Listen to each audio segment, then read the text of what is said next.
Hi, Kent. Hi, Eric. Nice to meet you. Hi, nice to meet you. Hi, Kent. Eric. Nice to meet you. Nice to meet you. Hi, Did I Eric. walk slow Nice to enough? meet you. I hope I walked slow enough so I gave you enough time. They were giving me, like, why are you walking so fast? Slow down. You're so fast.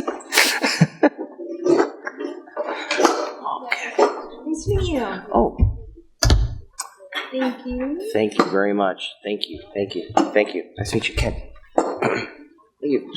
Hi, Eric. Nice to meet you. Thank you very much.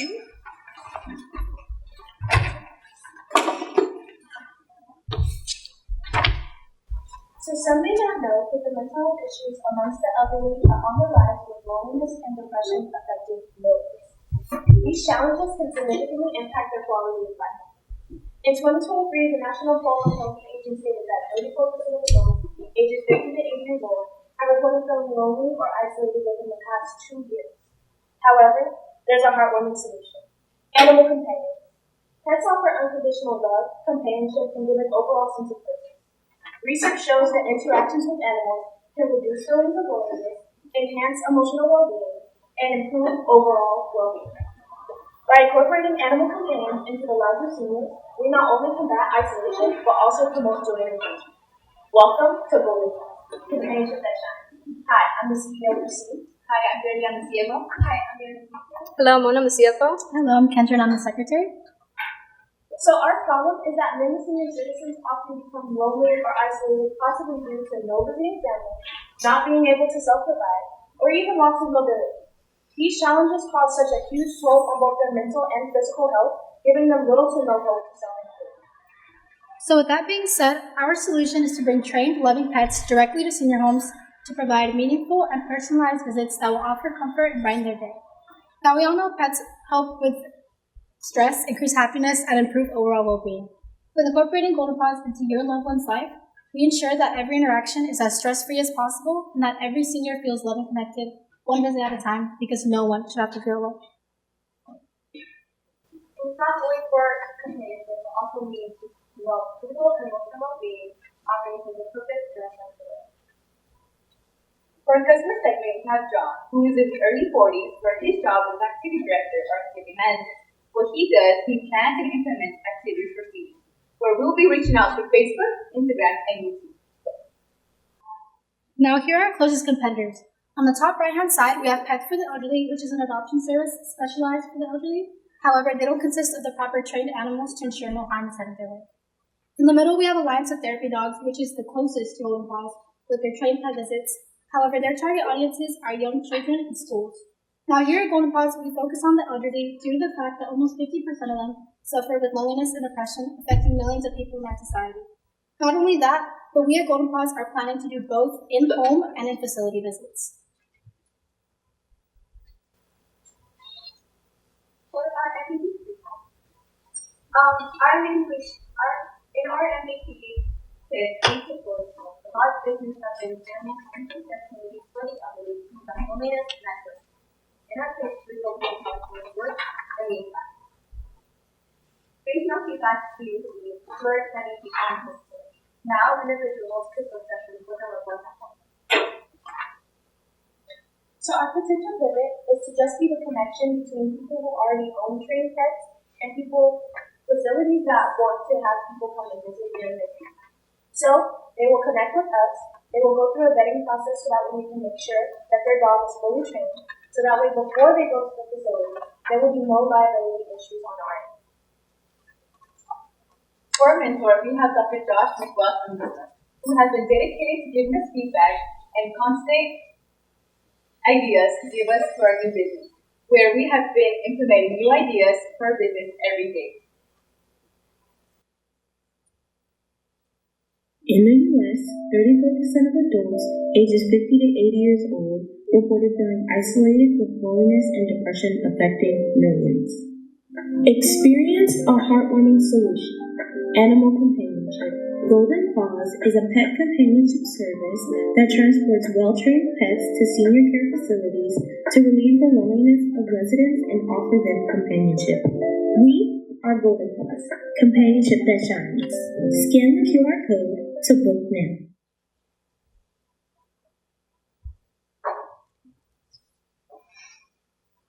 Now with that ad that was previously replayed, here are our app results. We wanted to receive 300 website visits and received 450, along with wanting 20,000 views and received 34,000 views. Our only goal that we didn't meet was our likes, but we got 500 and we got 450 and we wanted to receive 500. However, this shows that we're more than close to reading our goal. For Just Even Grow, we'll offer a one-time free trial. For keeping our customers, we'll post weekly customer feedback and reviews. We'll grow our customers by doing meet and greets, or we'll be sending out monthly newsletters. Now you may be wondering, how much is our service and what is it going to include? Our service is going to be $90 for an hour, which will include 2 dogs, 1 employee, and 4 to 6 volunteers. All of our staff and volunteers will be more than happy to help the seniors reach their goal in finding companionship and serving. So, that being said, what is our market size looking like? For our TAM, it'll be $3.8 million, and this will be in the Central Valley with at least 846 senior homes. With that being said, our TAM is $1.2 million, and this will be in the San Joaquin and Sacramento Valley with 246 senior homes that actually allow pets inside or outside the facility. Our sum will be $234,000, and this will be in the Fresno and Clovis area with at least 50 senior homes, with a 7% conversion rate that goes towards our profit. For this reason, we are asking for $30,000 for 10% of our company. For the use of the capital, $21,000 would go to administrative costs, where the others would go to development, equipment such as dog leash, dog bed, and anything to help them be comfortable. Also, marketing and grand openings, where we'll be making posters, brochures, and flyers. The rest of the money, which is $7,000, will be used towards our SG&A costs, which is stuff like our business license to make us more viable, as well as our certification for the dogs and our insurance when we do go out to the facilities to make sure that no one is harmed and everything is liable and safe to use. Another thing being is our website fixes, so if any bugs or anything happens, you can report it and we will definitely fix it and make sure that it is up to your standards. Another thing is materials, anything that you already said before, to market us and who we are as Golden Paws. And though volunteers don't necessarily get paid, they do come to us and they do work with us to promote Golden Paws, and that way we can bridge the gap between elders and dogs. So our profit, as I said before, in our first year will be $234,000, in our second year it'll be $250,000, and our third year will be $268,000. However, because our cost, which is $54,000, our first year will be $167,000, our second year will be $180,000, and our third year will be $196,000. So our 3-year plan. In year 1, we plan to have more than 4 dogs. With that, I mean we plan to have 6 to 8 dogs with 4 employees, with 1 employee for every 2 dogs. In year 2, we plan to expand to cats and start doing more in-home visits. Including in-home visits, we plan to have 1 employee for every dog that you pay for. So if you pay for 1 dog, then you will have 1 employee. But if you're paying for 2 dogs, you will still have that 1 employee. If you're paying for 4 dogs, then that means you will have 2 employees to go and be in your home or wherever you are asking for us to be. In year 3, we plan to branch out to other animals such as birds, guinea pigs, goats, and any other animal that seems comfortable to you.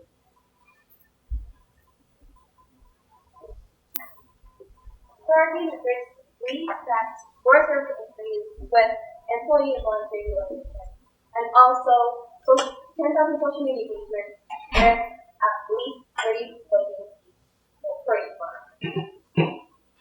So, you may wonder, why go Golden Paws?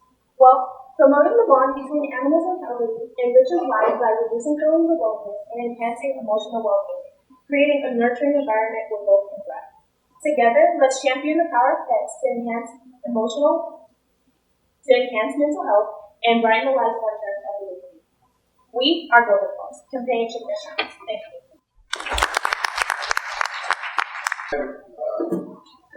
So you said 30 bookings per month, right? And now is a booking considered an hour, like $10 is considered a booking. Okay, so I did the math, it's $2,700 a month. And that's 12 is only $32,400. But that's only $163,000. So it seemed low. So I was going to get some clarification if that's so I could do 32,000 a month. So it seemed kind of low. More than that's only like 1 So I would up that a little bit. And then when the dog comes to the house, the volunteer stays with the dog, it doesn't just drop them off. Yes, so when you book an in-home visit, that one employee will be there for however many hours you want to book that dog. So if you want to book the dog for 2 hours, then that one employee will be there too. So you can have conversations or just sit there, or you can just entertain the dog. It doesn't matter, but that employee will be there. It won't just be dropping the dog. Yeah, I'm still trying to figure out from the expenses to do with the employee. I don't know how. I still want a little bit more clarity about the expenses because having an employee stay there, drive there, bring the dog there. I don't know when you would charge them and make it worth their while, but that would be something I a little clarity on. And then you said you do home visits and then you do like facilities. It would seem like you'd make way more money at a facility. Because you could have multiple dogs and you have one location. You don't have one driver versus going from house to house to house to house to house. Just something to think about if you want to do kind of a phase 1, phase 2. You can use that as a way to just kind of see how it goes and introduce it to a small business because the expenses are but I think that you get, I think an activity director would love to have dogs come, it'll light up everybody up. And I think you would make more money, less expense, and I would get your name out there, and then you can kind of move to the next level because it's a higher expense. And then who would do the vetting? Are you going to have a professional that does the vetting? Does a dog have a certificate? So that if you go to a facility or home, there's some kind of a certification that gives the facility or the person at home some comfort that there's been a process and there's some certification. So we will be checking to make sure that dog has been in school, so that they have a proper certification before they actually do those and what requires very fast to go. Get their shots and all that. Now, you're saying that there's not, so in Fresno, there's not very anybody that's doing this, brings dogs to the facility? No? So the ones that we look into, the dogs actually just go to schools and other places. They don't really go to either towards the other. So our business is specifically towards the other. I know. Yeah. You make a killing. Yeah. You make a killing. I work for a company called A Place for Mom. It was a facility to help have parents with aging people, to go into these. And I went to all these facilities. I mean, they just got excited when a guitar player came in and sang songs, and bring dogs. I mean, if there's no competition, that's where I would start right there.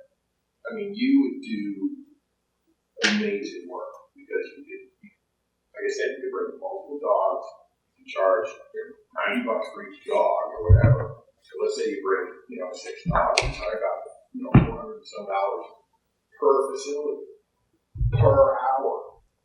Do the math, and then all the facilities, all the independent. I mean, Fresno's got a huge amount of elderly care facilities. And if there's no competition, that's where I go. I wouldn't even touch the homes yet. I wouldn't even go there. I would just focus on that and be right there. I mean, that's where I would go. Yeah. Just to echo some of the stuff, it is a very good idea to focus on elderly home facility. I am curious what you touched on a bit earlier. You mentioned in the first year, at least in the 3-year plan, that you're going to have a place to call home, assuming the facility is going to hold dogs. I would like to see in the future, or maybe if you talk to any other facilities like SBCA or anyone that is a no-kill center, to get a better idea of what is the cost per dog just to take care of. Because it is a lot, and even these facilities that are funded are still well understaffed. It is rotating door constantly just to have someone be there more than 2 months taking care of just dogs at the SBC. So I guess the question I wanted to really ask is the cost you calculated already calculating how much does it cost to take care of the dog weekly? Is that already in the numbers? No, the only thing that is included is just the dog, the equipment, the swing leashes, collar, bedding. There's nothing specific besides the certification that we did include in the dog, so there's nothing like how much it takes to groom, how much it takes to get the shots. All we're focused on is how we're going to take the dog from point A to B, and so forth. All right. Well, that's just something to know, to keep in mind, and maybe you'll adjust your numbers to realize that, hey, our margins are not really that good. We didn't realize Fluffy likes to have a snack twice a week or something like that. So just something to keep in mind for your next presentation. That's pretty much all I got. I really love what you guys are doing so far, and I really like the leash. Yeah, this has a lot of good stuff going for it. I think helping the elderly is a huge market that many of us in this room probably will never fully understand until we're in their shoes, what it's like. But it is often very self-isolating, sometimes kind of sad, sometimes kind of depressive, right? So having dogs and having possibly a weekly or a monthly event that they are looking forward to will absolutely bring them joy, not only the joy that they get there, but the joy they get to think about when they think about Bobo after the fact, or even thinking that, oh, maybe Bobo will come back. That's exciting. There's something else about this that I kind of want you guys to think about a little bit. It's not really your problem, but I definitely feel like if you guys can figure out how to make this kind of go together, there is an insanely huge opportunity for you guys. I definitely feel like focusing first on the retirement homes, retirement communities is a great idea. But there is kind of something of like a puppy pandemic out there right now. You can't even take them to shelters because they're just fully stocked. There's no room. They're being told to just leave the dogs out in the streets, right? I know this because like I'm on ground zero. Okay, I'm dealing with this every day, and it's a struggle. So if there's any way that you could get those dogs off the streets, or even the dogs that are already in pounds, away from the needles, that's a net win for everybody. And even unfortunately, no-kill shelters. Rip the Band-Aid off, they still do it because it's that big of an issue. So if there's any way that you guys can, I'm not saying that this is on you guys to do this, but if there is a way that you guys can help out a little bit, that'd be incredible, at least for the community. That'd be an easy way for you guys to get bonus marks with the local community without having to spend the time on marketing. That's called public relations. So we plan to actually get our dogs from those local shelters. Sweet. So that way when we do come out, we can go ahead and train them and make sure that they're properly spayed and neutered. And then we can go ahead and get them started with our business. Oh, that's awesome. Okay. You guys, this is awesome. I have a mom with dementia. Makes me super emotional because she can't care for her animals anymore. She's in a facility and she would love to pet a dog for an hour and have, nothing to really clean up or maintenance wise because she can't do that. So I liked what Calvin was saying about, the shelters, because that was my question in terms of inventory. Because if you did go to these senior homes, that one dog is going to get tired because everybody's going to want to have some time. So yeah, you would almost need to bring 8 or 10 dogs. And maybe have a monthly, like it's on their activities calendar. I don't know if you've been to any senior centers, but they make sure there's stuff to do every day. And they might be really interested in coming outside to the patio if, you guys are there. So you mentioned the dogs would have to be certified. So I'm just like, walk me through, if you get them from the shelters, do you guys put them through the service training? So that's a whole nother, I think, expense. Yes, so we have that as part of our costs. We will get the dog and then we will put it through online training. So there's an online training course that we found that we ourselves can learn how to train the dog, and then the dog can also learn to train with us. So that way we have the proper certification to train the dog, and then the dog is also being trained as well. And you all are able to house these dogs? You kind of adopt them basically, right, from the pound, and then they're yours. You train them, and then you schedule them out. Okay, that's helpful. I don't know that you guys are putting in what it's going to take for you guys. Make sure you're paying your staff that's going to be hanging out with the dogs on the regular, because not just for that hour, but they're yours for the day, for ever. I'm glad you mentioned insurance. I'm glad you mentioned that. You talked about, vetting the dogs. So it sounds like the dogs would be vetted because you're going to adopt them, basically. But I also like if we are just kind of trying to have you guys maybe start with the senior homes, because you're going to need to vet these private homes too.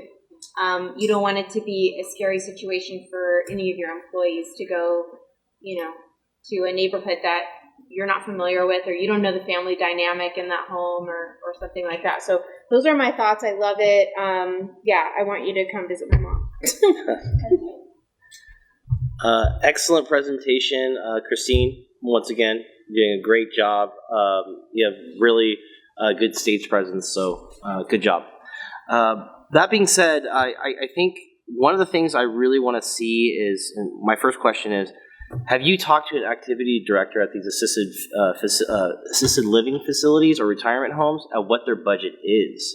Because that could help you with your price point. Because I think you're underselling yourself. One, I think that $90 an hour might be a little too low because of the expenses, the cost of having the dog, the insurances, and also making money yourself. I think that'd be a good, and that's my first question. Have you actually entertained or called an assisted living facility and say, hey, what is your budget for senior activities? And what is your max min range? And have you reached out to any of these facilities? No, we have not yet. What we are planning to do. We wanted to make sure that our foundation was completely solid and we had a foolproof plan before actually calling someone about our business before we're actually ready to go and get started. Okay. I'm going to encourage you to call right away, because I think if you say you're a startup, you're working with a high school, and that you need information so you can make a good service offering, that we need to pick your brain. Like, how much limited liability insurance do you need for us to be on your facility?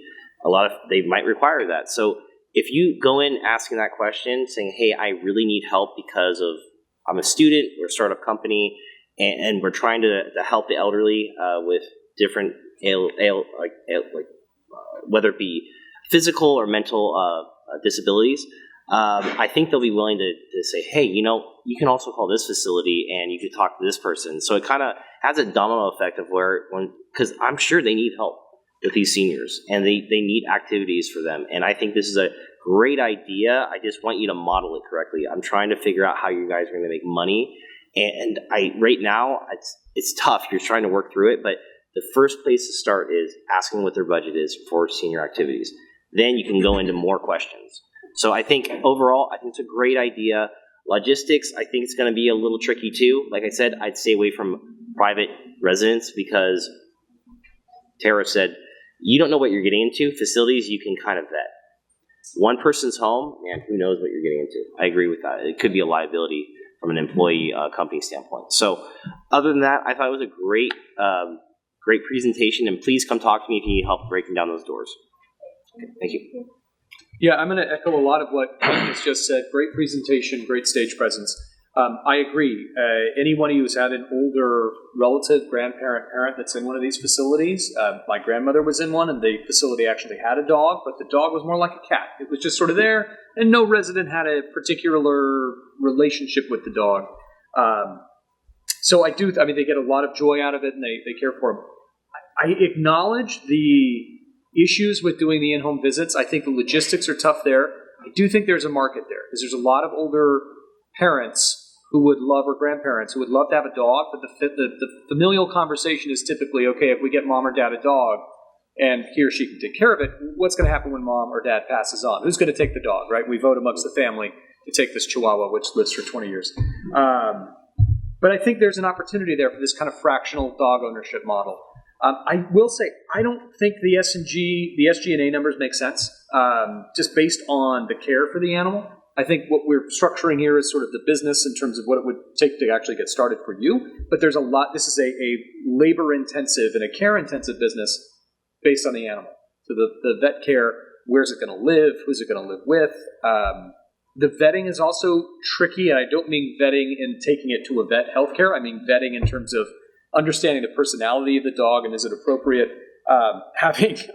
I never thought I'd bring up my dog more than once in a presentation like this. Having just gone through dog training, I will tell you, it's not like putting a person through training their personalities are all over the place. The retention ebbs and flows week to week, and there's no guarantee at the end of the curriculum the dog is trained. I think my wife would argue he is not, so there goes 6 weeks. But so that's a challenge, right? You have to know the animal, and is the animal going to be a good fit? And if we're taking the animal from a shelter, we're now, I hate to use this expression, stuck with the animal. There's no going back. So this animal has to be a good fit for the model that we're looking at. And I like the kind of philanthropic angle. Honestly, given the use case, going through a breeder probably makes more sense, where you kind of understand the bloodline and the temperament of the animal and things like that. But I think it's a really good idea. I think there's a killing out there, and I'm just going to leave you with what Kent said. This is because of the data you have available to do that kind of early market research would be, I don't want to say easy, but would be pretty easy. You can look up the number of care facilities. You can talk to activity directors to find out how many would be inclined to do this. What's your price point? I mean, frankly, after a few days, you'd have a pretty good model to know, would this or would this not work? What would we have to do to do it? But great presentation. Let me just add one thing. I think we're getting a little away from your business model, because if we're talking about housing dogs, taking care of dogs, it's really not your business model. Your business model is having dogs in companionship. So the thing I think is there's a lot of people that would love to have a side hustle where you can just be the conduit of people who own the dog, who know the dog, who understand the dog. You can go through a vetting process with the trainer, the owner, and the dog, and you basically are a facilitator of having this person, where you pay this person to come in. Like I said, you're kind of the conduit of that. You have the owner who owns the dog, who trusts the dog, who's with the dog, and then takes that dog home, feeds it, takes care of it, does the vets and all that, and you make sure that they have all their shots and so forth. It's a low overhead, and basically you now have the trust of the animal with the owner of versus you raising dogs, pulling a dog out. So I think that would be the way to go, because that is what your business is. It's companionship, not taking care of dogs, raising dogs, feeding dogs, bringing the dog there. People have plenty of dogs, and people are looking for side hustles. There's people that are semi-retired that have a dog that would love to go and you're a dog owner, you love your dog, right? You love showing your dog, right? You love I think it's my business. Absolutely. Why not do that? You're bringing the dog, but you're also bringing the excitement and passion of the owner with the dog, who gets to bring that enthusiasm to the elderly person. Not only do they get the dog, but they get companionship of somebody who can talk to them as well as the dog. So I think that's the business model. I think that's what you need to kind of focus on. So if I'm, kind of in summary, is that I would talk to the activity structure, like you said, where's the budget, what are the criteria, what's your licensing, and then you start kind of being a conduit and say, hey, if you have a dog that would would you like to, make $45 an hour, and I think the cost would go up, you don't have to charge $90. And that would take away a lot of the expenses. Exactly. Yeah. Because that's your business model. It's companionship, not taking care of the dog. A lot of people have dogs that would love to show off the dog. Yeah, just an hour, sign up for an hour. Money off these people who are passionate, and then kids make some money too about showing off their dog because they love to dog and show off their dog. So I think that's the business model. So you are kind of a recruiter. You go out there and say, here's what we're doing. We are providing a service for all these, these facilities. Would you love to have your dog, take part and bring a smile to an elderly person? We'll sign you up, and then all you're doing is making a reservation. You're saying, okay, Beatrice, you bring, Chester over to so-and-so at this time, and you bring her there. And that's what you're doing, and you're just facilitating. I think that's the business model, because one, low overhead, you bring two things into the world, passion of the dog owner, takes care of the dog, and you're doing facilitation, because what you're doing is you bring. So I think that would be the model. That's why we added in our potential credit, because we have thought about this before. So we are still thinking about getting into doing testing. And then with the dog, and then you can take that into homes and so forth. If you do the business model there, and then you can go to there. But then the overhead is less, and so forth. Great job. Thank you.